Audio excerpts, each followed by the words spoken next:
nubwo insengero zifunzwe hirya no hino ariko mwuka w'Imana mu bantu b'Imana ntabwo uwo mwuka ufunzwe, ntabwo umuyoboro w'Imana ufunzwe, ntabwo icubahiro cy'Imana gifunzwe, ahubwo bivuze ngo Imana yera mu gihugu cyo mwijuru irashaka abantu bayo, hanyuma barwana n'ishyaka, hanyuma ibahamagare bakorana umurimo wa nyawo, atari ukuvuga ku munwa nka rya jambo rivuga ngo abantu banshimisha iminwa yabo ariko hanyuma nkagira gute imitima yabo ikagira ikamba kure. Yego.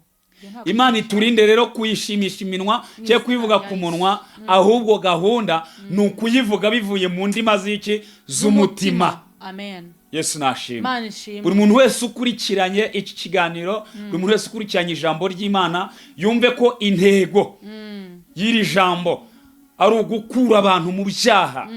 Yumve ko intego y'iri jambo Yego. ari ukurinda ubuhamya mw'iyi minsi